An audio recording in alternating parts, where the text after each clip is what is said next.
Hey there, South Mississippi. Chief Meteorologist Eric Jeansonne here with a quick update on the forecast. Keeping an eye on satellite and radar this evening. There are lots of showers and storms, mainly to our north.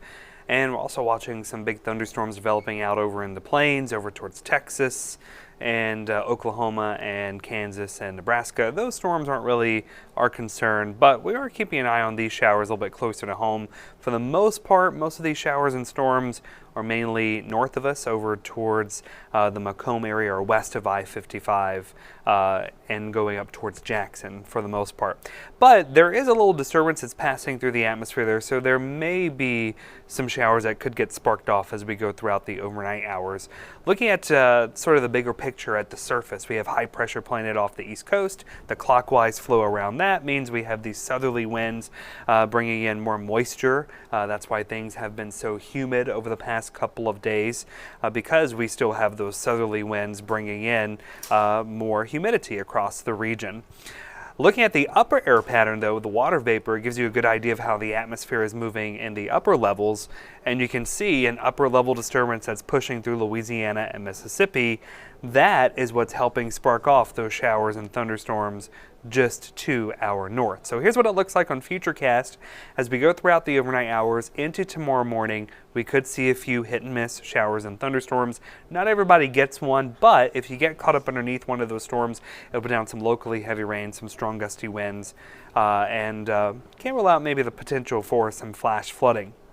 As we go throughout the day on Thursday, a few hit and miss storms will be possible, but again, not everybody sees these storms. This is almost somewhat of a summer-like pattern where we're seeing these hit and miss thunderstorms developing, and the steering currents are relatively weak, so they're not moving very quickly across the area.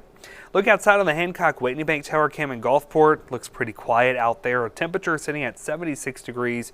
We got a southeast wind at 9 miles per hour. Tomorrow morning, we're waking up with temperatures in the upper 60s to low 70s, so a muggy start. We're going to warm up pretty fast into the mid 80s by the afternoon. And overall, looking pretty quiet as we go throughout the day on Thursday. Again, can't rule out those hit and miss showers or thunderstorms in some spots. As far as the wind goes, generally out of the southeast to start off the morning, but becoming a little bit more breezy as we head into the late afternoon and evening, anywhere from 15 to 25 miles per hour. Those gusts will be a little bit higher out over the water and right along the coastline. We're going to stay feeling humid and muggy throughout the next few days as we look at the dew point trend. Again, the dew points, the higher that number, the more muggy it's going to feel because there's more moisture in the air. So staying in the 60s as we go throughout the next 5 days or so. So that's more in the humid range category as far as how things will feel.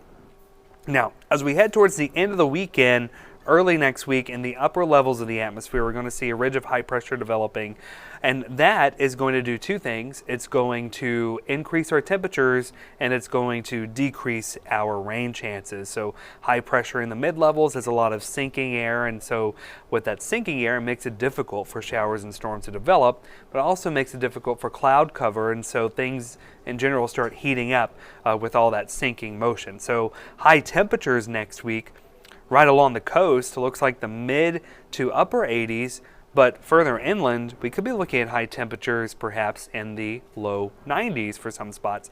Not to mention the heat index numbers will likely be in the low 90s. Notice our average high this time of the year is about 78 degrees, so our high temperatures are running about 10 to 15 degrees above where they should be for this time of the year.